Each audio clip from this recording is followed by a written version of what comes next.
अब हम रस के अंग के बारे में बात करने जा रहे हैं। तो जो रस का अंग होता है वह 4 प्रकार का होता है। तो आइए रस के इन चारों प्रकारों के बारे में देखते हैं।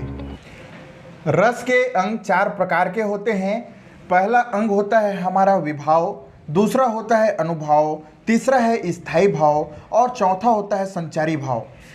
हृदय में जिस कारण से भाव उत्पन्न होते हैं उन्हें विभाव कहते हैं। कहने का मतलब समझना कि हृदय में जिस कारण से भाव उत्पन्न होते हैं, ये भाव 2 प्रकार से उत्पन्न होते हैं। हो सकता है कि आलंबन वाला उत्पन्न हो रहा हो या फिर उद्दीपन वाला उत्पन्न हो रहा हो, क्योंकि विभाव भी खुद 2 प्रकार का होता है, एक है आलंबन और एक है उद्दीपन।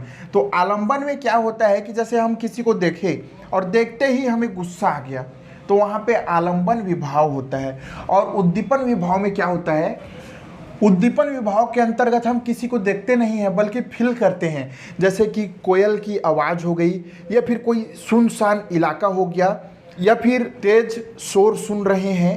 तो इस तरीके से जो भाव होते हैं वो विभाव के अंतर्गत आते हैं। अब हम बात करते हैं अनुभाव के बारे में। मनोगत भाव को व्यक्त करने के लिए जो शरीर विकार उत्पन्न होता है उसे अनुभाव कहते हैं। जैसे कि हम किसी को गुस्सा करेंगे तो गुस्सा करने का 2 तरीका है।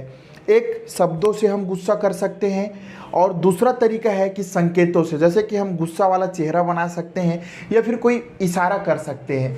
तो वहाँ पे अनुभाव पाया जाता है। वैसे अनुभाव का कोई संख्या निश्चित नहीं है, फिर भी लगभग 8 प्रकार अनुभाव को मान लिया जाता है।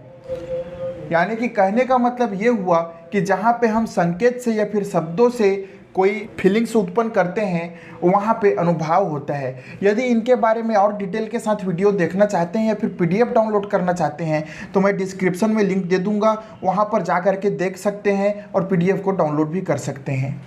अब बात करते हैं हम स्थायी भाव का।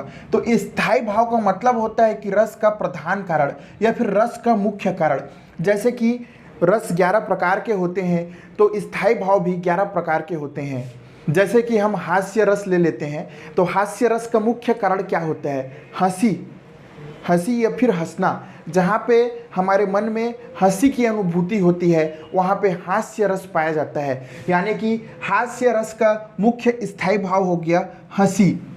रौद्र रस कब उत्पन्न होता है, जब हम क्रोध करते हैं, गुस्सा करते हैं, तो वहाँ पे रौद्र रस उत्पन्न होता है। इसलिए रौद्र रस का भी स्थायी भाव क्या हो जाएगा, किस कारण रौद्र रस आता है, क्रोध के कारण, तो क्रोध। इसी प्रकार से 11 यदि रस हैं तो स्थायी भाव भी 11 हैं। प्रत्येक रस के एक एक स्थायी भाव होता है। अब संचारी भाव का नाम से ही स्पष्ट है। संचारी मतलब संचरण, यानी कि साथ में चलते फिरते घूमते हैं, किसके, स्थायी भाव के। तो ऐसे शब्द जो स्थायी भाव वाले शब्दों के साथ में चलते फिरते या फिर उनके से रिलेटेड होते हैं, मिलते जुलते हैं, उन्हें संचारी भाव वाले शब्द कहते हैं। इनकी संख्या 33 होती है। कहा जाता है कि ये पानी के बुलबुलों की तरह बनते और बिगड़ते रहते हैं। तो आइए देखते हैं कुछ संचारी भाव। जैसे कि हंसी स्थायी भाव का संचारी भाव हो जाएगा हर्ष। वीर रस में स्थायी भाव आता है उत्साह, तो वहाँ पर हो जाएगा संचारी भाव गर्व। जैसे अद्भुत रस का स्थायी भाव आश्चर्य होता है तो उससे रिलेटेड संचारी भाव हो जाएगा उत्सुकता। और जो टोटल संचारी भाव होते हैं वो 33 प्रकार के होते हैं।